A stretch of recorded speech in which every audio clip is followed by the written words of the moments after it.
Boa noite, irmãos. Toda a honra e toda a glória ao nosso Pai, em nome de Jesus.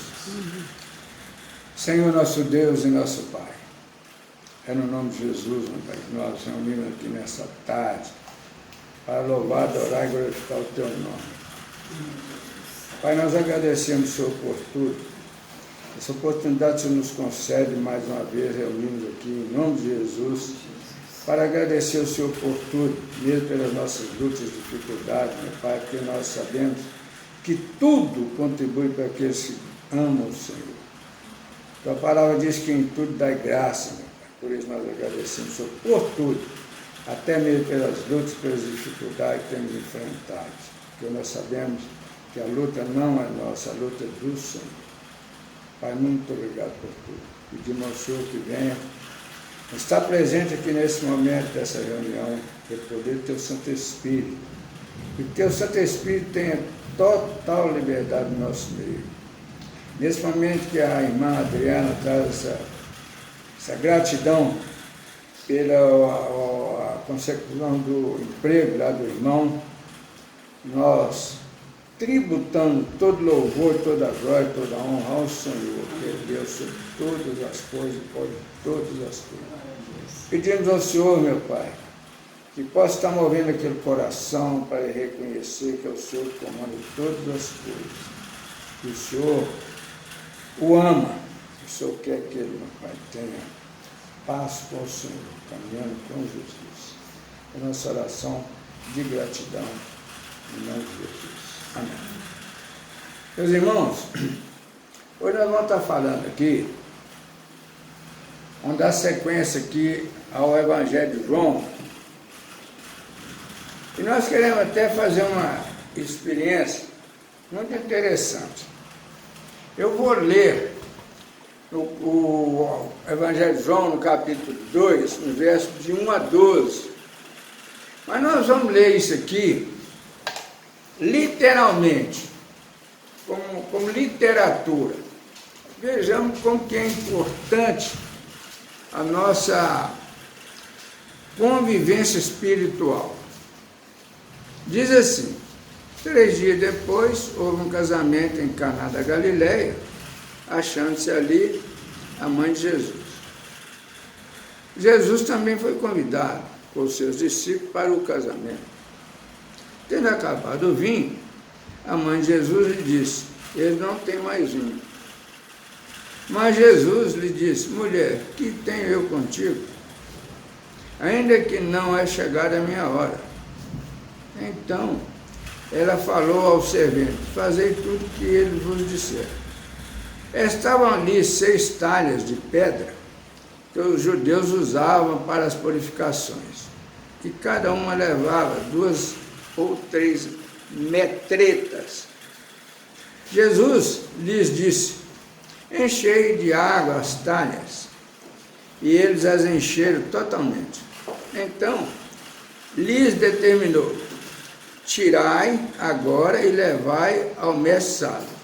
Eles o fizeram.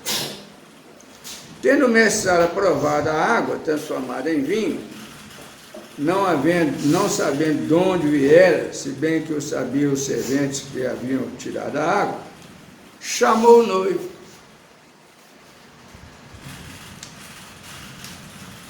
E lhe disse: todos costumam pôr primeiro o bom vinho, e quando já beberam fartamente, serve o inferior. Tu, porém, guardaste o bom vinho até agora. Com este, deu Jesus o princípio de seus sinais em Caná da Galileia. Manifestou a sua glória a seus discípulos, e seus discípulos creram nele. Depois disso, desceu ele para Cafarnaum, com sua mãe, seus irmãos e seus discípulos, e ficaram ali não muitos dias. Quer perguntar aí, qual o sentido que tem essa palavra lida ali na literatura? Nenhum. Tem sem pé e sem cabeça, concorda? Não tem. fala um assunto que não tem pé e nem cabeça. Por que não tem pé e nem cabeça? Porque aquilo que diz que a palavra mata, mas o Espírito fortalece e vivifica. Então, por que eu quero dizer isso aqui? Às vezes as pessoas praticam a leitura da Bíblia de capa a capa. Lê, não entende nada. E quando ele não entende, ele começa a pôr o próprio entendimento dele na Bíblia. Ele começa a interpretar o que leu na literatura. Aí eles fazem essas complicações todas que nós enxergamos por aí. É daí que vem as heresias, as explorações dos irmãos, os maus ensinamentos, ensinando aqui na terra, querendo dizer o que está no céu. Nós não sabemos o que está no céu. Nós sabemos que nós temos uma comunhão espiritual, que Jesus nos ensina um comportamento aqui na terra. Mas nós não podemos misturar. Aliás, nós temos que separar. Por que estou falando isso? Estou falando isso porque quando eu converti, uma pessoa falou, ela mantinha um caderno, ela me falou, ó, eu já salvei 5.000 pessoas. 5.000 pessoas. Não sei se você lembra disso, lembra? Quer dizer, olha como que as pessoas vão fazendo, chama um pouquinho da luz, como que as pessoas vão fazendo confusão. Quer dizer, é maldade dela? Não. O Espírito é de boa vontade. Ó, eu trabalho para o Senhor, eu já preguei para a salvação de 5.000 pessoas. Mas isso não é o ensinamento do Evangelho. Está vendo como é que são as coisas? Por isso que é muito importante a leitura da Bíblia, saber o que está lendo, por que está lendo, de onde que está vindo isso, quando foi isso, senão nós ficamos aí, é igual nós estamos atravessando agora, por exemplo, esse período de política, que toda hora você lê o jornal. O jornal estão falando coisas, já vem falando há um mês, você já está cheio disso que está falando. É a mesma coisa que você ler uma Bíblia sem ter o conhecimento ou uma boa instrução da Bíblia. Não tem jeito. Primeira coisa que nós temos que saber é o seguinte: o tratamento de Deus conosco é individual, ele não é familiar, ele não é por grupo, ele é individual. Eu vou contar um caso aqui. Quando eu converti, eu ficava feito doido, procurando pregação, procurando testemunho, que tem que ficar maluco procurando. Um dia eu deparei com uma pregação e havia um pastor que tinha um filho que ele tinha uma vida dúbia. Ele era um homem, mas tinha comportamento de uma mulher prostituta. Vocês estão entendendo de que eu estou falando? Ele era um homem, resolveu virar mulher e a mulher era aquelas prostitutas mesmo. Né? E o pai dele era pastor.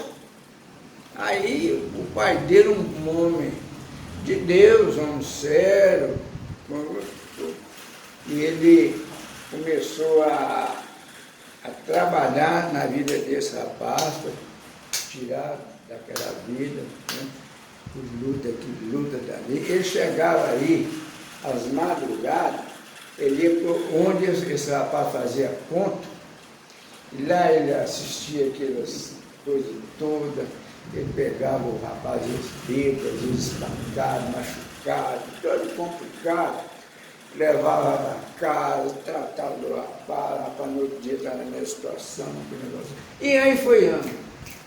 A congregação, eu vou falar porque foi falado publicamente, então eu posso falar publicamente. A Assembleia de Deus, que era a denominação que esse pastor servia, ele até excluíram o pastor, porque o pastor não podia ter uma situação daquela na casa dele, um filho naquela situação, e ele não podia ser pastor. Ele saiu, mas continuou pregando a palavra, o negócio todo. E ele foi, o filho cada vez pior. O pastor morre. O pastor sempre pedindo a Deus que libertasse o filho dele daquela situação. E ele não viu o filho dele ser liberto. O pastor morreu. Depois que o pastor morreu, esse filho converteu-se, abandonou aquela vida dúbia, regenerou, casou-se, criou família e tornou-se um grande pastor, um grande pregador. Então, por isso nós temos que entender que às vezes nós fazemos muito isso. Nós vemos uma pessoa na igreja ou coisa e passar por lutas com filho, com marido, com mulher, não sei o quê. Ah, mas não, está errado, ele está em pecado, ele não é, não sei o quê. Não. Nós temos que saber, o trato é individual. Não trata com o pai, não trata com a mãe, não trata com o irmão, trata com o indivíduo. Essa situação desse pastor não estava tratando com o pai desse que tornou-se pastor, estava tratando com ele. Nós precisamos saber isso, e isso é muito importante. Nós precisamos saber que a nossa vida é individual. Deus trata comigo, trata com você, é individual com cada um. Não trata por família, não.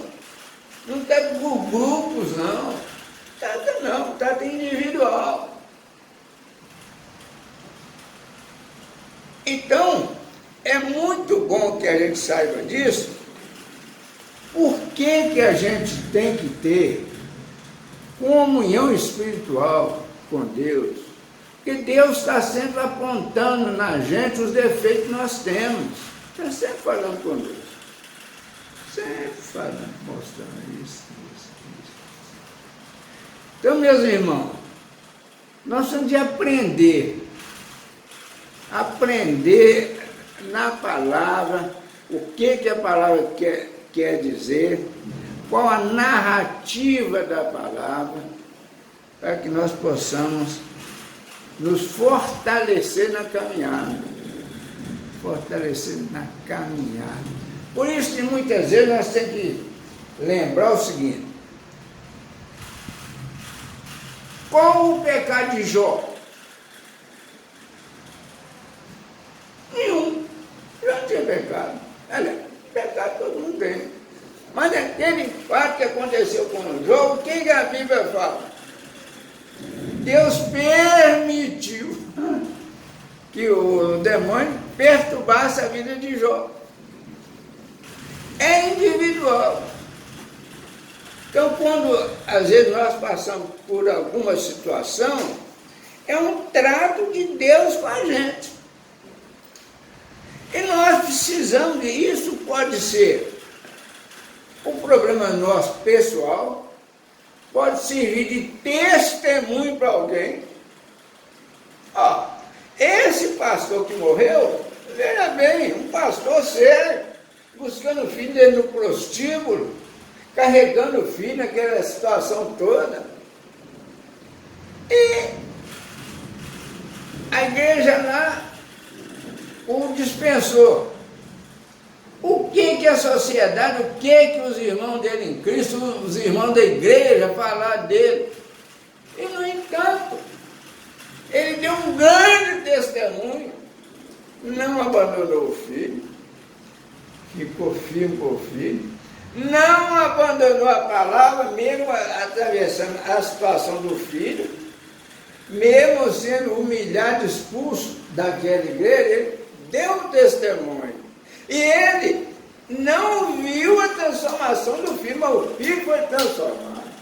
É individual. Individual. Isso é que é importante da vida. Nós precisamos de entender, nós vamos parar, por exemplo, quando nós vimos, por exemplo, um terremoto, como aconteceu na Turquia. Lá no Oriente Médio, não sei o que, sei o que. O que aconteceu na Turquia? Pode acontecer aqui em Santa Bárbara, pode acontecer em qualquer lugar. Isso é a malignidade que está no mundo. Não é problema da Turquia, não, da Síria, não. É problema da malignidade que está no mundo. Por isso a necessidade da salvação em Cristo Jesus.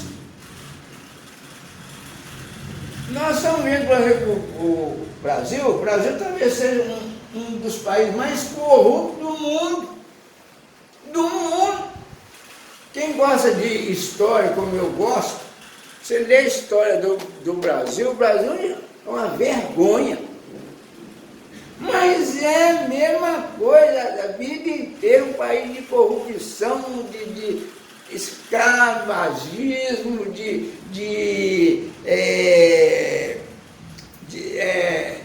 dizimando índios. Nós estamos vendo aí agora, no Amazonas, os garimpeiros metendo mercúrio na água, matando os índios, passando fome, os garimpeiros vendendo remédios, que maldição, corrupção. O Brasil é um país corrupto. Corrupto. Mas está no mundo. Estados Unidos, mesma coisa, todo país, mesma coisa. Isso é no mundo. Então nós temos que observar qual a leitura nós vamos fazer do mundo. Qual a leitura nós vamos fazer do mundo. E nós vamos ver que a leitura que nós temos do mundo vai nos mostrar que a única solução que nós temos é a salvação em Cristo Jesus. Não tem outra.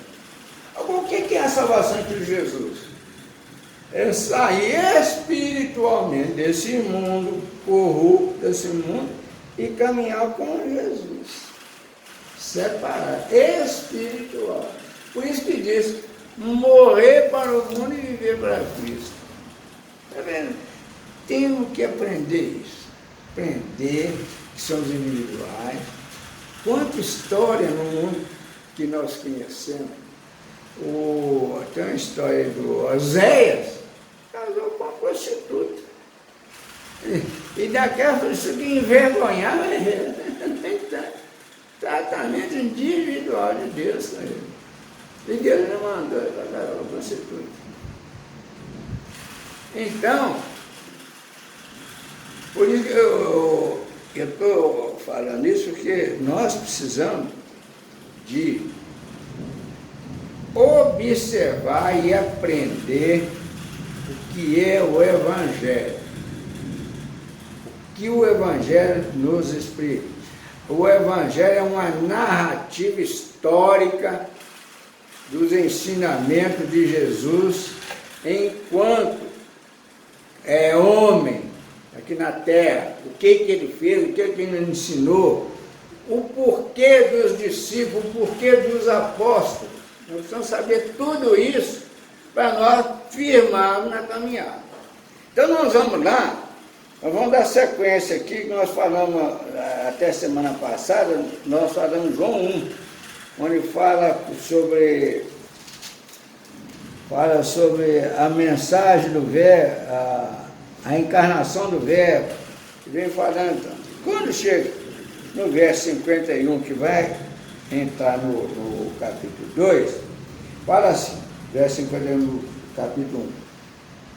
E acrescentou, em verdade vos digo, que verei o céu aberto e os anjos de Deus, subindo e descendo sobre o Filho do Homem.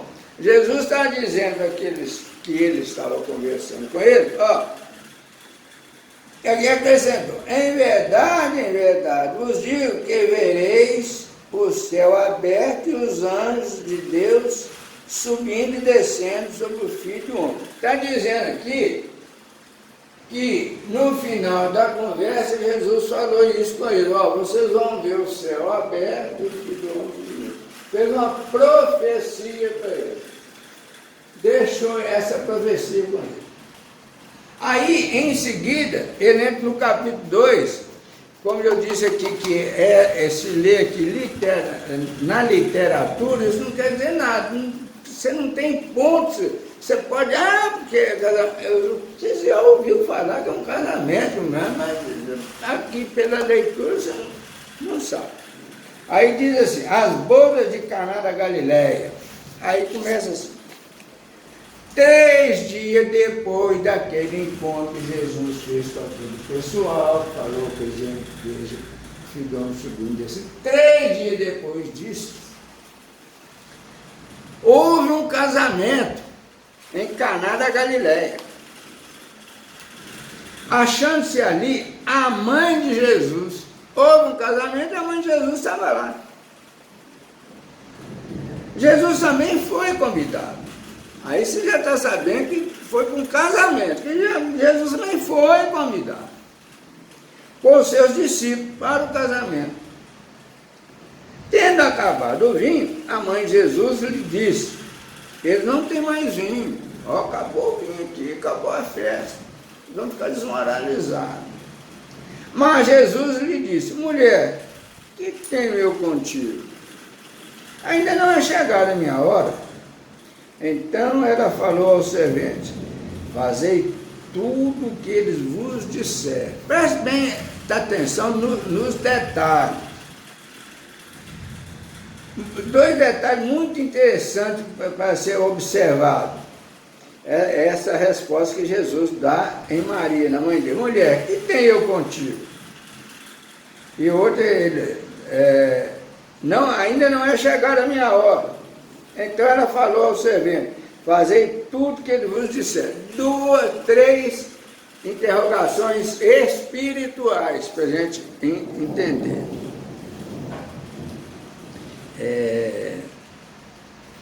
6. Estavam ali 6 talhas de pedra que os judeus usavam para as purificações, e cada uma levava 2 ou 3 metretas.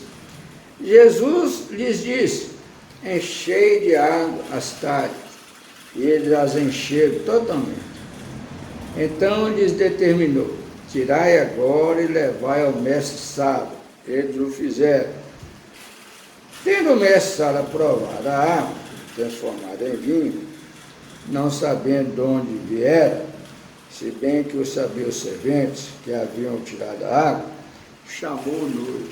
Ele está dizendo aqui que tendo o mestre Sala aprovado a água, transformada em vinho, ele chamou o noivo, negócio é esse, você se viu? Aí ele disse, ele disse, todos costumam pôr primeiro o bom vinho, e quando já beberam fartamente, serve o inferior. Tu, porém, guardaste o bom vinho até agora. Então está dizendo que aquele vinho, aquela água que Jesus transformou em vinho, acabou se tornando um vinho de qualidade superior ao bom vinho que tinha sido servido. Com esse, deu Jesus princípio a seus sinais em Caná da Galileia. Manifestou a sua glória e os seus discípulos creram nele. Depois disso, desceu ele para Cafarnaum com sua mãe, seus irmãos e seus discípulos, e ficaram ali não muitos dias. Meus irmãos, olha a grandeza desse texto. Olha que coisa impressionante. Eu fiz um apanhado e nós chegamos à seguinte conclusão. Fala assim, há diversos ensinamentos neste incidente. Qual o incidente? A falta de vinho, essa coisa toda. Então diz. Primeiro diz assim, Convidar Jesus e seus discípulos para as bodas é o melhor começo possível para a vida de um casal. Olha, está dizendo o seguinte: o melhor princípio para um casal é convidar Jesus para a sua vida conjugal. É entregar a sua vida conjugal a Jesus. Pedir direção de Jesus. Porque não existe espaço vazio. Se Jesus não ocupa aquele lugar da vida conjugal, certamente uma outra entidade vai ocupar. É importante convidar Jesus e seus discípulos para as bodas, é o melhor começo possível para a vida de um casal. Olha aqui, a espiritualidade, trazer Jesus para a vida do casal, que é uma vida difícil, muito difícil. É muito fácil enquanto nós não estamos juntos. Quando nós estamos juntos, as coisas começam a aparecer, as nossas dificuldades começam a aparecer. Então, nós precisamos de Jesus no meio do casal para ele pacificar o ambiente. Diz que é importante reconhecer Jesus presente em todas as circunstâncias da vida conjugal. Todas as circunstâncias da vida conjugal. Na vida sexual, na vida de trabalho, na vida de entendimento, no futuro, nos desejos, na saúde, na doença, em tudo, dependendo de Jesus presente. O verso 2, que diz: Jesus também foi convidado com seus discípulos para o casamento. Aqui diz o seguinte: não devemos contar com a presença de Jesus sem a companhia dos seus discípulos. Não devemos contar com a presença de Jesus sem a companhia dos seus discípulos. A mãe de Jesus, nós vamos entender por quê. A mãe de Jesus recorreu a ele quando faltou o vinho.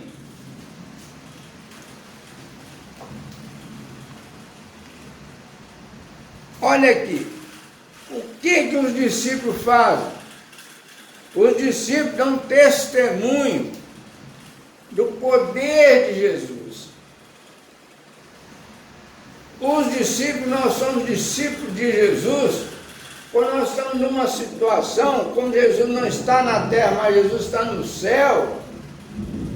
Quando nós estamos diante de uma situação, nós precisamos de lembrar do socorro presente que é Jesus. Então a presença dos discípulos em todo local é interessante.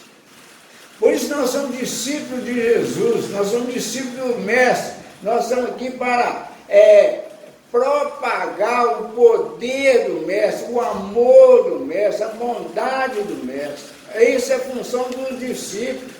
Porque quem não tem Jesus não tem essa faculdade de comunicação espiritual com Jesus. Jesus tem com ele, mas ele não tem com Jesus.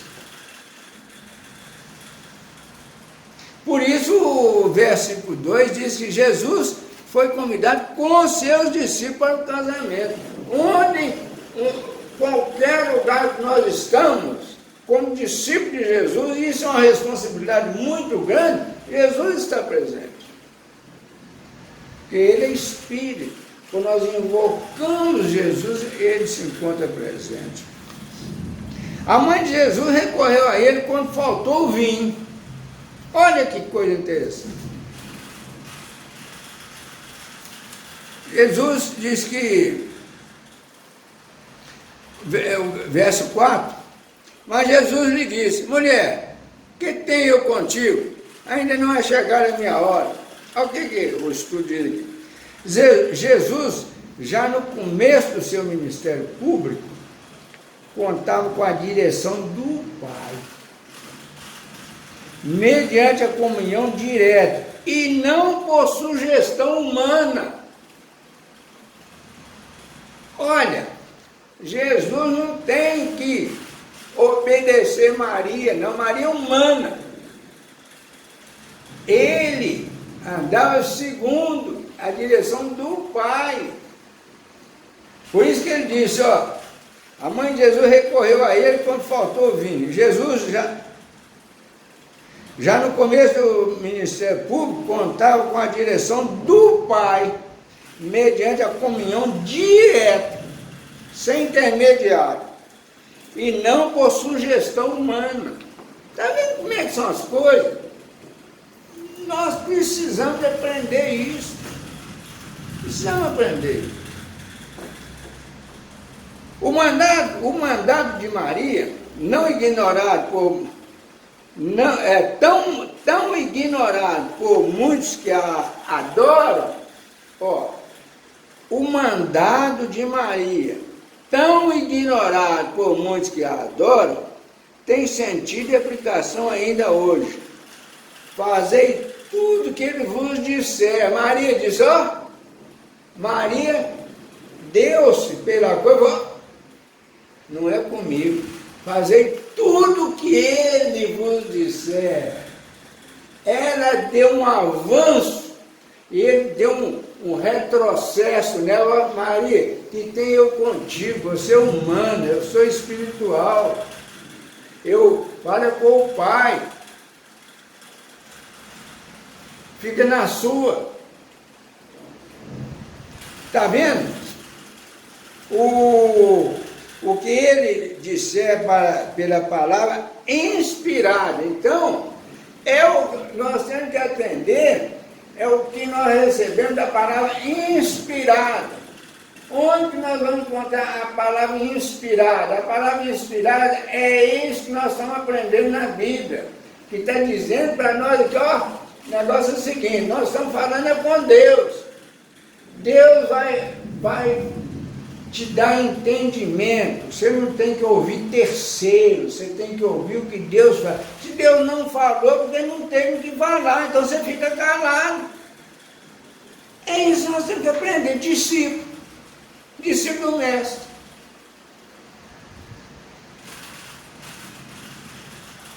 O que ele disser pela palavra inspirada, pelo seu ministério, no poder do Espírito, em resposta à vossa oração.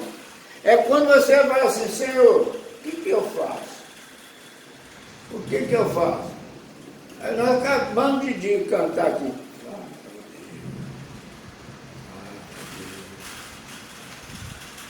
Fala, Deus. O que fala? Fala, Deus. Fala, Deus. Se ele não falar, é porque não quis. Falou não. Ele vai falar no fundo do seu coração. O que ele falar está certo. E ele muitas vezes vai falar assim, ó, que tem eu contigo, fica na sua, você não tem nada com isso.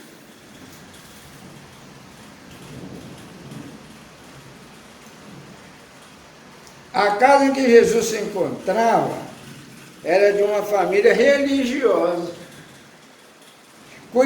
cuidadosa da purificação cerimonial. Está no verso 6. Verso 6 diz que estavam ali 6 talhas de pedra que os judeus usavam para as purificações e cada uma levava 2 ou 3 metros. Está dizendo ali que ali, naquela casa gente religiosa, gente zelosa. Então eles tinham talha lá para purificação, lavar a mão toda hora, zelosa. Mas acontece, o que está dizendo aqui? Ó? Onde há zelo, há pureza. Onde há zelo, há pureza, há vontade zelosa. Jesus pode transformar a purificação em gozo. Jesus pode transformar, mas zelo é pessoal. Nós vamos de comunhão.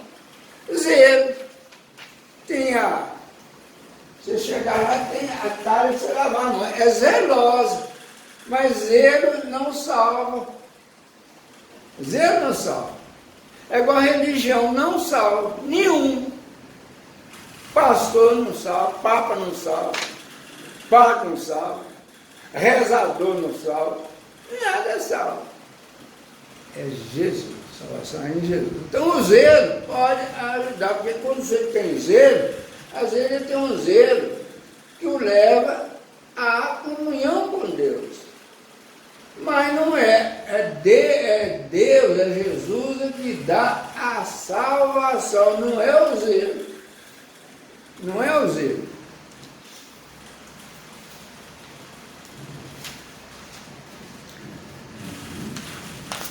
O gozo de Jesus fornece, o gozo que Jesus fornece é melhor e mais abundante do que a nossa provisão.